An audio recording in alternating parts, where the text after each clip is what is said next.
1947 में आज़ाद हुआ, लेकिन हमारे रियासी डिस्ट्रिक्ट के ये पहाड़ जो है ये आज़ाद अभी भी नहीं है। 2014 का रोड हमारा कैंठी में रुका है सर। हमारे बरनेली को वो ज़्यादा ज़रूरी है, क्योंकि हम इधर से बाया सूरी से जाएंगे फिर दलमारी में आएंगे, और क्या इधर हमें उस रोड का है तो हमें उसका ज़्यादा फायदा चाहते हैं जी। सेक्शन हो गया भैया, सेक्शन हो गया तो वो कहाँ गया, उस पर काम क्यों नहीं लगता? काम लगना चाहिए उसका। हमारे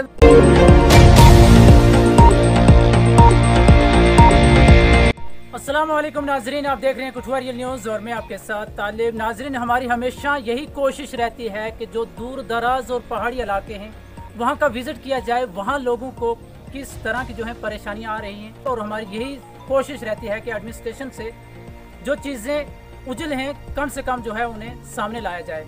आज मैं पंचायत हल्का ठिल्लू और बरनेली में इस वक्त मौजूद हूँ। मेरे साथ आप देख सकते हैं तस्वीरों में कुछ नौजवान हैं, बुजुर्ग हैं।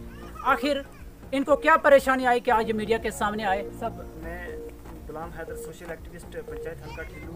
आपका हम दिल के अमीर गिरानी से शुक्रिया अदा करते हैं कि आप हमारी पंचायत हल्का ठिल्लू में आपने विज़िट किया और यहाँ के लोग भी इकट्ठे हुए। डिजिटल इंडिया के दौर में हमें इस चीज़ का बहुत बड़ा अफसोस है कि हम अभी भी पिछले 75 साल से भी बैक के टाइम में चल रहे हैं, क्योंकि हमारी पंचायत जो है रोड कनेक्टिविटी से कोसों दूर है।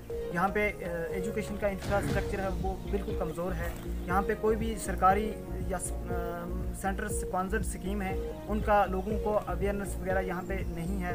यहाँ कोई सरकारी ऑफिसर यानी कि बरनेली इसमें पंचायत हल्का ठिल्लू की बरनेली वार्ड 2 हैं, इनमें कभी आज तक कोई भी गवर्नमेंट का एम्प्लॉई यहाँ पे नहीं आया। अगर इन केस गलती से आ भी गया तो वो सिर्फ डूमला वार्ड नंबर 7 ठिल्लू की पंचायत वार्ड नंबर 7 में ही आता है और वहाँ से ही वापस चला जाता है, तो वो भी कभी गलती से आता है। नेटवर्क की बिल्कुल वीकनेस है। दूर दूर जाके दूर हाइट पे जो ये हाइट पे जाकर हमें वहाँ से फ़ोन कॉल कनेक्ट करने के लिए भी बड़ी प्रॉब्लम आती है, तो बड़ा अफसोस है। 5G का टाइम चल रहा है, लेकिन यहाँ पे 2G के बराबर भी नेट जो है वो नहीं है। हम आपके सोशल मीडिया की वसातत से डिस्ट्रिक्ट एडमिनिस्ट्रेशन को, LG एडमिनिस्ट्रेशन को और अपने सब डिविज़नल मजिस्ट्रेट SDM साहब दरमाड़ी से, तहसीलदार साहब से और टेक्नोलॉजी इंफॉर्मेशन टेक्नोलॉजी के जो भी डिस्ट्रिक्ट के अंदर जितने भी आला अहदेदारान काम कर रहे हैं, हम उनसे ये रिक्वेस्ट करते हैं कि सबसे पहले हमारे इस इलाके में जो नेट कनेक्टिविटी है उसको प्रॉपरली तरीके से बहाल किया जाए, क्योंकि हमारा इलाका जो है यहाँ से रोड 22 किलोमीटर से लेकर 35 किलोमीटर तक दूर है, क्योंकि बरनेली लास्ट से 35 किलोमीटर और 22 किलोमीटर ठिल्लू से आगे है। तो हम अगर यहाँ पे कोई बीमार हो गया तो उसको बहुत परेशानी 5 से 5.5 घंटे कंधों पे उठा के इस पे चारपाई पे उठा के ले जाते हैं। अगर किसी की मुकद्दर हुई तो वो बचता है, नहीं तो वो रास्ते में मौत वाक़ा हो जाती है। और बहुत सारे नौजवान, बहुत सारी हमारी माएँ बहनें रास्ते में वफात पा चुकी हैं। ये सही बात है, लोगों को कहना है। जहाँ हमारे PHC डिपार्टमेंट है, हम उनको जाके जब एक मीटिंग हो तो उसमें चेंज करते हैं, वो हम रेजुलेशन डाल के उनको लाते हैं, लेकिन लाने के बाद दूसरे तीसरे दिन उनको कॉल करते हैं, बोले हमारी मीटिंग थी, जज साहब ने हमारे को ट्रांसफ़र, वो नहीं आते हैं। लोगों को भी पता है, लोग ये इधर के रहने वाले वार्ड नंबर 8 के लोगों को पूछा जाए, लेकिन यहाँ पे कोई डिप्टी करके बहुत मुश्किल, यहाँ पे डिप्टी करके कोई राजी नहीं है। मैंने जेई को भी कॉल किया, उसने नंबर ब्लैक लिस्ट में डाल दिया। मैंने सरपंच को भी बोला था, सरपंच साहब ने भी उनको बोला भाई क्या करते हो। अभी 3 बंदे जो इधर लगाए मेरी वार्ड में बीमार है, वो चल नहीं पाते, तो पैर के पास कौन पहुँचेगा यहाँ। सोशल मीडिया वालों का मैं शुक्रगुजार हूँ कि जहाँ हमारे इस बरनेली इलाके में आए हैं और लोगों की जो प्रॉब्लम होगी हमें उम्मीद है कि ये गवर्नमेंट तक हमारी सुनाई होगी। अफसोस से मैं यह कहना चाहता हूँ कि हमारे हिंदुस्तान 1947 में आज़ाद हुआ, लेकिन हमारे रियासी डिस्ट्रिक्ट के ये पहाड़ जो है ये आज़ाद अभी भी नहीं है। आज़ाद नहीं, अगर ये इसमें होता, अगर तो गवर्नमेंट इस गरीब आवाम को देखती, इनके लिए कुछ रोड होते हैं, रोड एक्टिविटी कोई नहीं है इसमें, डॉक्टर हमारे लिए कोई नहीं है, हमारे बच्चों को पढ़ाने के लिए टीचर कोई भी नहीं है। हम गवर्नमेंट तक सोशल मीडिया में हमने 1-2 दफ़ा फिर भी बयान दिया, थोड़े आए SDM साहब दलमाड़ी वाला ठिल्लू में आया, उसने थोड़ा एक्शन लिया है, बहुत अच्छा आदमी है, हम उसका शुक्रगुजार हैं।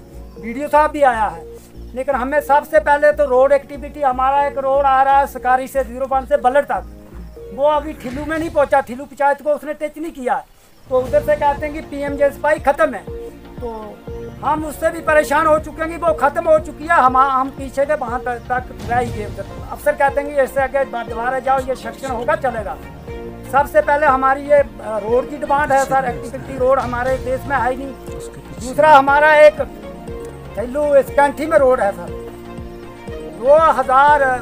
2014 का रोड हमारा कैंठी में रुका है सर। हमारे बरनेली को वो टच ज़्यादा ज़रूरी है, क्योंकि हम इधर से बाया सूरी से जाएंगे, फिर दलमाड़ी में आएंगे, और क्या इधर हमें उस रोड का अगर उसका कलबट है तो हमें उसका ज़्यादा फ़ायदा है। बिल्कुल क्लियर मांझू से हमने नुमाइंदों से कि हमने डीडीसी को भी वोट देकर, एमएलए को भी वोट देकर जिताया, लेकिन हाँ करते हैं। लेकिन हमारे तरतीब मीडिया वाले आप भी तो देख रहे हैं, इससे क्या है ज़मीन पर। हाँ तो बोल दो भाई, हाँ आप झूठ बोल रहे हो। आप ये तरतीब खुद बता रही है कि इस पर है कोई। हम मानते हैं कि पिछली सरकारों ने जो है आपके साथ जो है नाइंसाफ़ी की है। जो आज मौजूदा सरकार चल रही है, ये तो कहती है हमने ग्राउंड पर हर जो है सहूलियत हर गांव तक पहुंचा दी है, तो इसको आप किस नज़रिए से देखते हैं? हम इस नज़रिए से देखते हैं, हम गवर्नमेंट से अपील करते हैं, डिस्ट्रिक्ट रियासी डिस्ट्रिक्ट कमिश्नर से हम अपील करते हैं, जनाब गवर्नर से हम अपील करते हैं कि कोई टीम भेजे कि इस इलाका की तहकीकात करे, इसकी इंक्वायरी करे कि हम झूठ बोल रहे हैं तो हमें झूठ की सजा मिलनी चाहिए। और हेल्थ वाला हमारे ठिल्लू बरनेली के अंदर विलेज बरनेली एक अलग है। विलेज में हमें बहुत बड़ी दफ़ा कहा कि कोई हेल्थ सेंटर दे दो। हमारी माँ बहनें बच्ची पैदावारी के टाइम में रात में उनकी डेथ रास्ते में होगी, तो हमारे साथ इतनी नाइंसाफ़ी ये क्यों है? हम इस हिंदुस्तान के हकदार नहीं है, हमें क्या, हमने क्यों अलग हमारे साथ क्यों इतनी नाइंसाफ़ी की है? क्योंकि हम भी गवर्नमेंट के आदमी हैं, हम भी हिंदुस्तान के आदमी हैं, हम भी हिंदुस्तान के नमखोर है। क्यों यह हमारा इलाका नज़रअंदाज क्यों करके रखा है? इसमें मैं ज़्यादा जनाब गवर्नर साहब से कहना चाहता हूँ, आप डीसी से कहना चाहता हूँ कि हमारे इस इलाके की वेरिफिकेशन करें।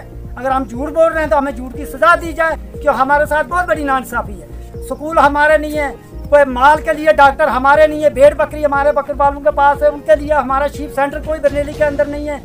कोई भी महकमा बागबानी है, हम हर वक्त बोलते हैं कि इधर बाग होता है, इधर बहुत अच्छा चलता है, लेकिन इधर हमारी तरफ किसी ने तवज्जो बिल्कुल नहीं दी है। तो चाहे ऐसे बस हमारे लाइट नहीं है, बिल्कुल बिजली हमारे विलेज बरनेली में 2-4 साल 5 साल पहले की लगी है 12 का रूम है। दूसरा गांव इसी तरह बैठा। हमने गवर्नमेंट से, हमने डीसी से, हमने अपने डीडीसी से, हमने वीडियो साहब से रिक्वेस्ट की थी, हमारे ये जो पंचायत का पैसा है, मेरी बाढ़ का पैसा है, ये पैसा ला के हमें सोलर लाइटर दिया जाए लोगों के लिए। लेकिन मेरा 1 साल का मैं अपनी बाढ़ का पैसा छोड़ा, मैं 1 रुपये का काम नहीं कराया, मुझे इस वक्त तक वो सोलर लाइटर नहीं मिले। तो हमारे गरीबों के लिए 10-15 साल पहले MG नरेगा चला, तो गरीब को उसमें 2-4 साल 5 साल उसमें सहूलत मिली, लोगों को घर घर में डंगे भी मिले, लोगों को पैसे मिले।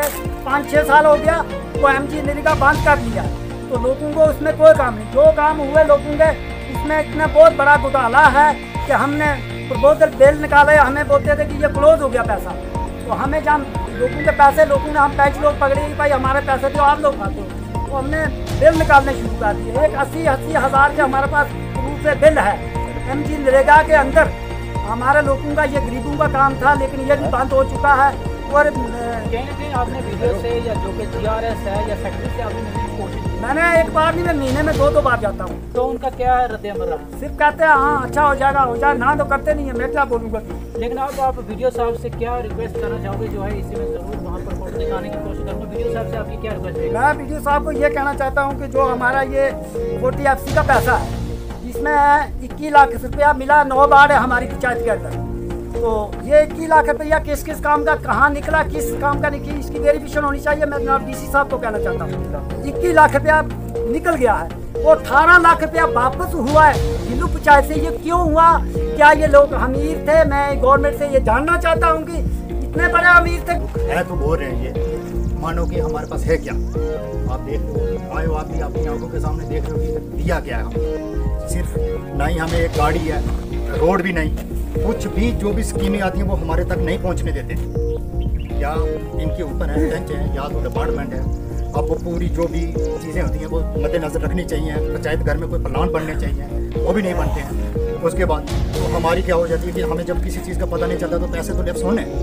जब पब्लिक को पता चलेगा कि हमारा ये काम आया है, इस काम को इस तरीके से करना है, तो बात है। तो ये प्लान बनते हैं कमरे के अंदर, जब कमरे के अंदर प्लान बनते हैं, तो जब ये आउट होते हैं तो फिर हम जो इधर जहाँ की जनता है जो वो अनपढ़ है, उनको पता नहीं है कि क्या चीज़ है क्या नहीं। जो पंच हैं वो भी कुछ कम ही लोग हैं जो बीच में जो एजुकेटेड होंगे, बाकी तो ऐसे ही हैं जो अनपढ़ फैमिली से बिलोंग करते हैं। मगर क्या करना है, जो एसटी का मामला था, एसटी के मामले से हमें ये पैंच बनाए, मगर फिर भी हमें पूरा हक नहीं मिला, क्योंकि वहाँ पे या तो महकमे वालों की गिरदारी है, जहाँ तो हमारे जो जहाँ से पंचायत के हैं, जो अपने सरपंच साहब हैं, या तो हमारे जो पंच हैं लोग, इनकी कमजोरी है, या तो महकमे वालों की कमजोरी है, जानकारी नहीं। क्यों नहीं थी? जब पंचायत घर में प्लान ही नहीं बना तो फिर हमें जानकारी कहाँ से होती? जब पंचायत घर में पब्लिक के बीच में बैठ के अगर बताते हो, प्लान को किसी तरीके से हमें समझाते तो हमें पता चलता कि ये काम ऐसे होना चाहिए। तो रही बात जनाब हमारे जो बरनेली प्लेस है, जिनकी ये बात कर रहे थे, वहाँ पे लाइट बीच आ जाए, वहाँ पे माना जाए कि वार्ड नंबर 1 में कहीं भी लाइट नहीं है, तो यहाँ पे कोई भी स्कीम आती है तो वो पग्गों वालों को मिल जाती है, जो गरीब हैं शख्स उनको नहीं मिलती है। ये बंदा है मेरे पास, इसको देखिए मद्देनजर, इसको कोई भी ना सोलर मिला है, ना ही इसको कोई टैंकी मिली है। इसका एक भाई है कपूर सिंह, उसको भी कोई टैंकी कोई कुछ नहीं मिला। इधर हमारी जो माता जी है नीचे विधवा है, वो उनको ना ही कोई टैंकी मिली, ना ही कुछ सोलर। तो रहने दो, इधर लाइट है मगर कोई ना कुछ तो मिलना ही चाहिए। इधर 2 पंडितों के घर हैं, पंडित के घर 2 ही हैं, 2 में से एक ना एक को एक विधवा कोई टैंकी दे देते तो कोई भी तो बात। मैं बहुत शुक्रगुजार हूँ मैं आपका भी और अपने एडमिनिस्ट्रेशन का कि इन चीज़ों पे ये नज़रअंदाज करने का ये काम अच्छा नहीं है। क्यों कि जब देखा जाए तो ये आ जाती है पॉलिटिक्स मामला आता है, जब भी तो एक दूसरे को खून बांट के ये काम नहीं करना। जब भी करना है तो लेवल चलना है। हो सकता है मैंने किसी को वोट ही ना दिया हो, मगर यार जब आप जीत ही गए हो तो फिर मैं भी तो आपके साथ ही हूँ। अब हर एक बंदा एक ही बंदे को वोट नहीं देती है जनता। या तो वोट किसी अलग अलग जितनी भी पार्टियाँ होती है अपनी अपनी पार्टी में वोट देती है, जब वो जीत जाता है तो वो किसी के सिर में होता है, मगर उसने ये काम नहीं करना चाहिए।